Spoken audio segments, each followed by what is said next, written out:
복잡한 세상, 복잡한 우리 사회의 이슈들을 법으로 풀어보는 시간이죠. 법으로 보는 시사 시간입니다. 오늘도 엄윤상 변호사 스튜디오에 나와 있습니다. 변호사님 안녕하세요. 안녕하십니까? 네, 오늘은 어떤 이야기 나눠볼까요?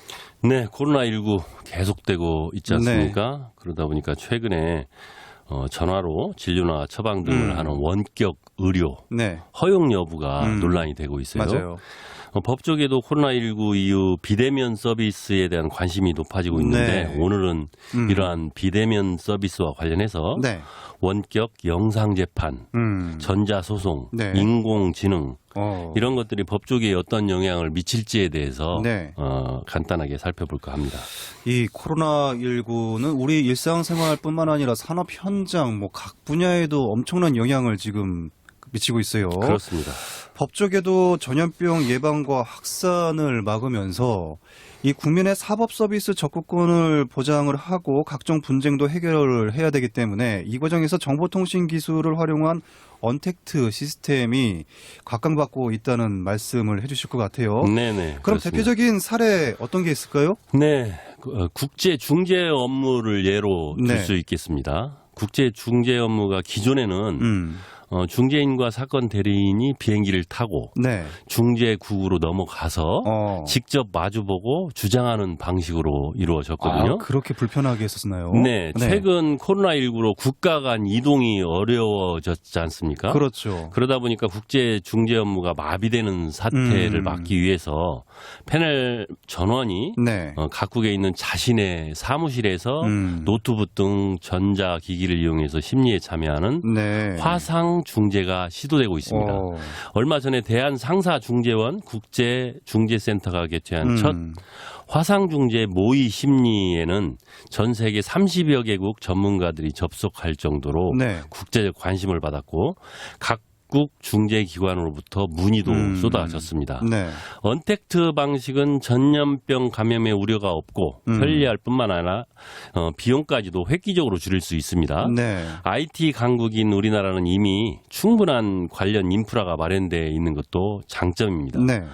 우리 주요 로펌에서는 화상회의와 원격 웹세미나인 웹비나를 활용해서 하고 있고 로스쿨도 이제 요즘 온라인 강의를 이어가고 있습니다. 전염병 사태가 종식되더라도 코로나19와 같은 강력한 전파력을 가진 전염병이 더 자주 출몰할 걸로 예상되는데 이전으로 이제 돌아가기는 힘들지 않겠습니까? 새로운 시대에 맞는 언택트 뉴노멀 이를 마련해야 될 시점에 와 있습니다. 이 우리나라는 이미 이 원격 영상 재판에 관한 법률이 있다고 알고 있어요. 대법원이 4월 7일인가였죠. 변론 준비 절차를 영상 재판으로 진행할 수 있는 명확한 법적 근거를 마련하는 내용의 이 민사소송 규칙 개정안을 입법 예고를 했었는데 이런 원격 영상 재판에 대해서 설명을 좀 더 해주실까요? 네, 우리 청취자 여러분께서는 원격 영상 재판이라는 법률이 코로나 이전에도 있었다는 사실에 상당히 좀 생소하실지도 모르겠어요. 그런데 1995년 제정된 원격 영상 재판에 관한 특례법이 있는데요. 법관, 당사자, 증인 등 재판 관계인이 교통 불편 등으로 법정에 직접 출석하기 어려운 경우에 동영상 및 음성을 동시에 송신 수신하는 장치가 갖추어진 다른 원격지의 법정에 출석해서 재판을 진행하기 위해서 만들어진 법률입니다. 그리고 이 법률상 원격 영상 재판의 적용 범위는 모든 사건은 아니고 소액사건 심판법에 적용을 받는 민사사건 그리고 또 화해, 독촉 및 조정에 관한 사건 또 형사재판 중에 하나인데 20만 원 이하의 벌금 또는 구류나 과료에 처할 즉결사건 등 시군법원 관할 사건으로 한정하고 있었습니다. 주로 가벼운 사건들이네요. 가벼운 사건입니다. 그런데 최근에 대법원은 재난 등 상황에서 국민의 재판받을 권리를 보장할 수 있도록 원격 영상재판 방식으로 변론 준비 기일, 변론 기일은 아니에요. 변론 준비 기일을 열기 위한 요건 및 절차 등을 정하기 위해서 민사소송 규칙 일부 개정 규칙안을 입법 예고했는데요. 이 내용 주요 내용은 재판장 등이 기일 외에서 당사자와 일정한 협의를 하는 경우에 인터넷 화상 장치를 이용할 수 있도록 하고 네. 재판장 등이 모든 당사자의 동의를 얻어서 인터넷 화상 장치를 이용해서 변론 준비 기일을 네. 열 수 있도록 하는 것입니다. 보통 복잡한 사건 같은 경우는 네. 변론 기일을 열기 전에 변론 준비 기일을 네. 수차례 여는 경우가 있거든요. 네. 이런 경우에는 법정에서 하지 않고 이 화상으로도 가능할 수 있게 하는 겁니다. 네. 이 변론 기일하고 변론 준비 기일하고 뭐가 다른 겁니까? 이제 변론 준비 기일은 쟁점을 잡는 절차. 그러니까 이제 네. 당사자들이 자유롭게 법정에서는 형식을 갖춰야 되는데 네. 자유롭게 서로 얘기하면서 쟁점을 잡아가는 절차를 그렇군요. 하는 절차입니다. 현재까지는 이 원격 영상 재판을 받을 수 있는 것도 일정한 사건에 관해서 이런 것들이 인정이 되고 있고 대법원이 입법을 예고한 사항도 변론 기일에 관한 것이 아니라 말씀하신 것처럼 변론 네. 준비 기일에 관한 사항이군요. 그런데 최근 서울회생법원이 소속 판사 회의를 통해서 원격 영상재판 활용 개시를 결정을 했고 일부 재판 기일을 제외한 대부분의 기일에 영상재판이 이루어질 수 있다 이렇게 전망이 나오고 있어요. 네. 네, 어떤가요? 그 회생 사건 이렇게 경제가 어렵지 않습니까? 네. 그러다 보니까 회생 파산 사건이 네. 많아요. 그런데 이것은 좀 일반 형사나 민사 재판하고 좀 다른 측면이 있거든요. 네. 그러다 보니 신속성도 요구하고 그렇죠. 사건도 많고 하다 네. 보니까 이제 회생 법원에서 이런 절차를 신속하게 도입한 것 같아요. 네. 그 회생법원이 원격 영상 재판 진행 방침을 내놓은 것은 이번이 처음인데요. 네. 서울 회생법원은 지난달 중순에 법원 내에 영상재판 신문실 2곳을 만들었고 이번 달까지 4개의 영상재판 신문실을 추가로 완공해서 네. 일부 재판 기일을 제외한 대부분의 기일에 영상재판을 활용하겠다고 합니다. 영상재판 활용이 결정된 이후 현재까지 파산 선고 또 이해관계인 신문도 해야 되거든요. 네. 대표자 신문 이렇게 총 3회의 영상재판이 실질적으로 진행이 됐습니다. 네. 회생법원 관계자는 관계인 집회 등 다수의 이해 당사자가 참여하는 기일에는 영상재판 활용이 불가능할 것이라고 보면서도 네. 이러한 상황을 제외하면 영상재판을 가능한 한 널리 네. 활용하고자 한다. 뭐 이렇게 말을 했습니다. 어쨌든 다양한 사건 기일에 이런 영상 재판을 이용을 하겠다라고 하는 회생법원의 이번 방침은 다른 법원들의 앞선 권고 그리고 적용 범위와 조금 다른 것 같은데요. 네, 코로나19 확산세가 컸던 지난 3월에 서울고등법원은 변론 준비기일에 아까 말씀드렸는데 네. 변론 준비기일에 한해서 영상재판을 활용하라고 소속 민사재판부에 권고했고 네. 서울중앙지방법원 역시 민사재판의 변론 준비 기일에 영상재판 방식을 사용할 것을 권고한 바 있습니다. 네. 이런 서울고법이나 서울중앙지법에서는 형사재판을 제외하고 민사재판 일부 과정에서만 영상재판을 활용하도록 네. 하는 반면에 회생법원에서는 재판 과정 대부분을 활용할 수 있게 네. 되었습니다. 이처럼 회생법원이 영상재판으로 진행하는 상황을 보면서 네. 아마 다른 민사재판이나 형사재판이 진행하기는 조금 더 시간이 필요할 것 같은데 네. 이것이 무리 없이 진행이 된다고 하면 민사재판에서는 전격적으로 대부분의 그 과정에서 좀 도입될 네. 수 있지 않을까 하는 생각을 해봅니다. 네, 뭐 어쨌든 현재 모든 산업 분야가 이 IT 기술을 활용한 비대면 접촉 서비스를 확장을 계속하고 있어요.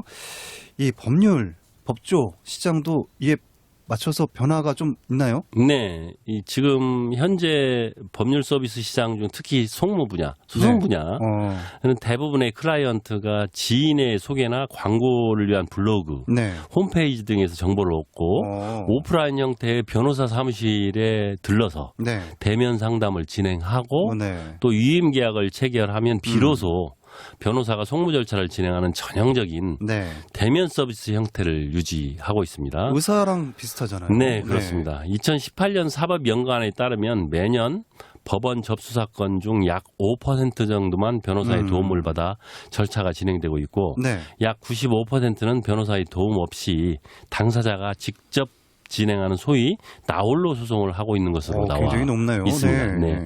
2010년 4월에 처음 시행된 전자소송 제도라는 게 있거든요. 이게 아주 편리한 제도예요. 근데 국민들이 보다 쉽고 빠르게 소송을 진행할 수 있도록 만든 시스템인데 실제 민사소송 대부분에서 이용되고도 있어요. 이러한 전자소송은 굳이 법원에 직접 찾아간다거나 문서를 출력해서 종이 문서를 접수한다거나 하지 않아도 전자로 소장 및 서면을 접수할 수 있어서 이용할 줄 알면 참 편리한 제도인데 그런데 일반 국민들의 경우 사용 방법이나 소송의 절차 전반을 이해하고 전자소송 시스템을 활용하기란 상당히 어렵습니다. 결국 전자소송 사용자의 대부분이 변호사라는 점에서 아직은 비대면 서비스에 대한 대응이 느린 편이라고 말씀드릴 수 있겠습니다. 그러다 보니까 95%를 지금 소송 법원을 이용하는 나홀로 소송을 하고 있지 않습니까? 이분들이 이제 전자소송을 이용하면 훨씬 비대면 서비스를 이용한 활용이 높아질 텐데 변호사만 이용하고 있기 때문에 95%는 아직 이 전자소송을 잘 이용하지 못하고 있는 형편입니다. 이 나홀로 소송 비율이 95%나 된다고 하는데 왜 이렇게 높을까요?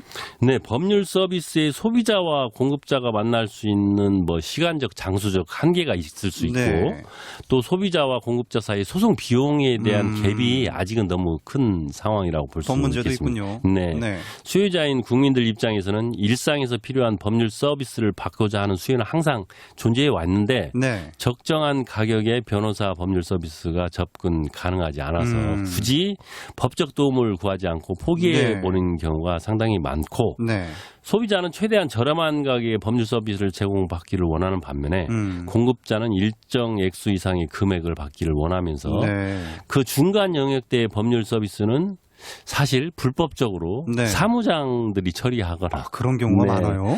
유사 직역에서 지하시장으로 메워지고 있는 실정이라고 볼 수 있겠습니다. 그러니까 변호사가 번호를 해야지 소송이 이루어질 수가 있는데 이거를 변호사가 안 하고 자격이 없는 사무장이나 뭐 비슷한 직역의 사람들이 브로커들이나 이런 사람들을 통해서 해결하거나 유사 직역기 해결하거나 서면 작성하거나 이런 시장들이 엄청 우리나라는 크다고 볼 수 있겠습니다. 야, 이 법을 지켜야 하는 법 쪽에서도 이런 일이 있군요. 그렇습니다. 그런데 이제 현재 변호사 수가 워낙 많아졌다 이런 얘기도 있어요. 그래서 이 변호사 비용에도 변화가 생길 것 같다 이런 얘기도 있고요. 공급자인 변호사 입장에서는 변호사 수가 현재 거의 3만 명에 육박함에 따라서 수요 공급의 법집상 뭐 수임료 가격 하락 압박을 받지만 사무실 임대료와 사무직원 인건비 등 소요 비용을 고려하면 법률 시장에서의 한 건당 선임 금액에 대해 마지노선이 존재하고 있는 상황입니다. 이것은 지금 대면 서비스를 했을 때 이렇거든요. 이러한 상황에서 수요와 공급 원칙에서 가격 경쟁력을 갖추기 위한 대표적인 방법이 비대면 서비스라고 생각되고 디지털 환경에 최적화된 비대면 서비스가 확대되면 법률 시장의 업무 환경 개선뿐만 아니라 보수적이고 정체되어 있는 법률 서비스 시장에도 새로운 돌파구가 될 것으로 생각되고 대면 서비스는 시간도 많이 투자를 해야 되고 같이 이제 만나는 시간도 많고 또 들어오고 또 그렇죠. 스트레스도 좀 높아지고 그러거든요. 근데 비대면 서비스를 국민들이 준비할 수 있다고 하면 그런 비용을 한 반절 정도로 낮출 수 있지 않을까 하는 생각을 해봅니다. 사실 이 변호사 비용은 시간이 돈이잖아요. 그렇습니다. 그 시간을 줄여줄 수 있으면은 변호사 비용도 낮출 수가 있고, 그럴 수가 있을 것 같아요. 대법원이 차세대 전자소송 시스템을 준비를 하고 있다 이런 얘기도 들었어요. 디지털 법원 실현 이것을 위해서 그런 건데 이 디지털 법원 실현을 위해서 빅데이터 분석 기반 체계를 구축하고 또 클라우드 인프라를 전격 도입하고 분산된 재판사무 데이터베이스를 통합해서 권역 데이터베이스 인프라도 구축을 한다고 하더라고요. 어떤가요? 이에 대해서 좀 설명 좀 해주시죠. 대법원이 엄청나게 이제 큰 변화, 이 비대면 서비스, 뉴노멀 시대를 위해서 상당히 준비를 많이 해왔거든요. 그 내용 중에 하나입니다. 한국 재판사무 전자소송 시스템이라는 게 1999년 이후 큰 변화가 없었습니다. 이로 인해서 시스템 복잡도가 심각하고 노후화와 비표준으로 신기술 등을 수용할 수 있는 한계 직면해 있는데요. 네. 차세대 전자수송 시스템 구축 사업은 최신 ICT 기술 접목을 통해서 네. 사법 접근성을 확대하기 위함이고 일명 스마트 법원 4.0 프로젝트로 불리고 네. 있습니다. 법원 행정체 계획에 따르면 2024년 서비스 개시를 목표로 약 2,500억 원을 투입된다고 네. 합니다. 이를 위해서 차세대 전자소송 추진단을 꾸렸고 네. 올해 본격적인 시스템 전환에 착수합니다. 현재 재판사무 전자소송 시스템은 95개 시스템이 산발적으로 개발 운영되고 네. 있는데요. 시스템 간에 수백 개에 달하는 호출 관계가 존재해서 네. 빈번한 장애가 발생하고 원인 해결도 어려운 상태입니다. 저희들도 이제 전자소송 홈페이지에 네. 서버 과부하 방지를 위해 제출 파일 용량을 10메가바이트로 제한하고 있거든요. 이게 올릴 수 있는 용량이 지금이 어느 시대인데 10메가바이트밖에 못 올려요? 제한됩니다.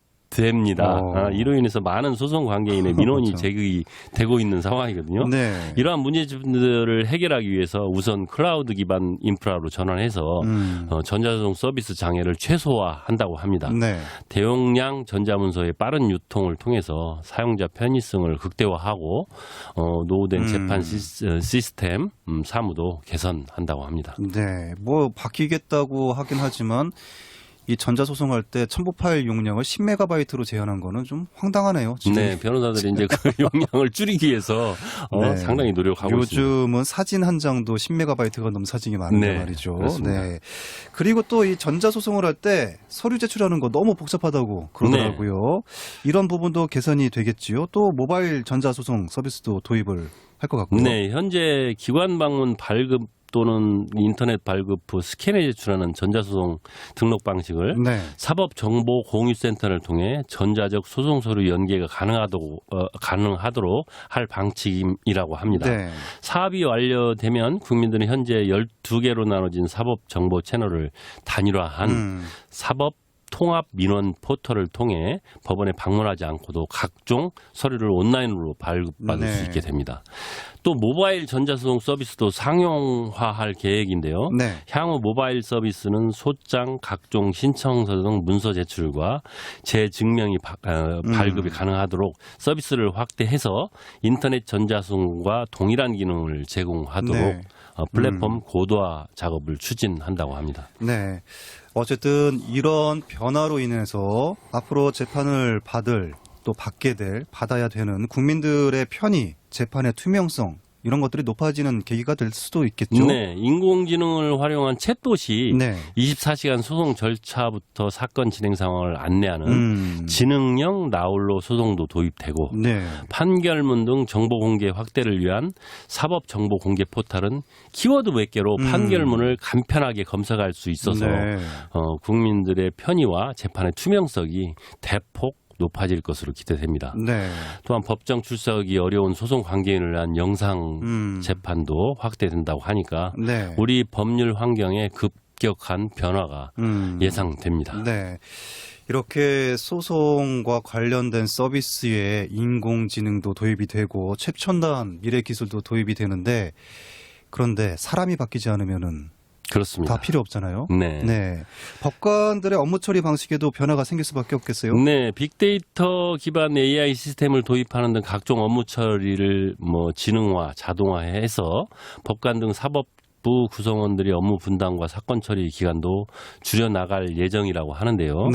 AI가 소송 기록을 분석한 뒤 쟁점을 추출해주고 판결문 작성 단계에서는 비슷한 사건 판결 추천부터 판결문 형식 초고까지 제공하는 방식으로 법관이 사건 심리와 판결에만 집중할 수 있게 한다는 것이거든요. 이렇게 되면 사실 이제 법조계도 살아남기 위해서 언제 올지는 모르겠습니다만 노력해야 되는 상황이 올 수도 있는데 AI는 소장의 흠결을 자동으로 체크해서 주소 보정 단계를 사법정보공유센터를 통해 정보 연결을 대체하는 기능까지도 하게 된다고 하는데 현재 가장 유용하게 쓰일 수 있는 분야가 주소 보정 명령이거든요. 이게 주소 이제 소장이나 이런 것들 송달이 안 되면 주소 보정 명령이 나옵니다. 이런 것들이 발령을 해야 되는데 이게 연간 64만 건 정도 된다고 합니다. 많네요. 이것을 이제 AI가 도입되면 이렇게 되면 시간과 비용 낭비를 대폭 줄일 수 있을 것으로 기대가 됩니다. 아무튼 뭐 비대면 서비스 요구라는 사법 환경의 변화로 법조계에도 광범위한 변화가 예상되는데 이 변화가 오로지 이제 국민들을 향해 있었으면 좋겠다는 생각을 해봅니다. 네, 인공지능이 조금 더 확산이 되고 활성화되면은 변호사라는 직업도 없어집니까? 이 로마 시대부터 변호사라는 직업이 있어 왔기 때문에 앞으로 뭐 그렇게 사라질 것 같지는 않은데 변호사도 그에 맞게 변화해야 된다. 그런데 사실 생각해 보면 사법부가 보수적인 데지 않습니까? 그러다 보니까 이 사법 분야가 제일 늦습니다. 변화가 늦거든요. 그래서 그런 것들을 좀 변하지 않으면 법조계도 살아남기가 쉽지 않다고 말씀드릴 수 있겠습니다. 기술을 잘 활용을 해서 정말 중요한 일에 변호사나 법관들이 집중할 수 있는 그런 계기가 됐으면 좋겠습니다. 오늘 말씀 고맙습니다. 네, 고맙습니다.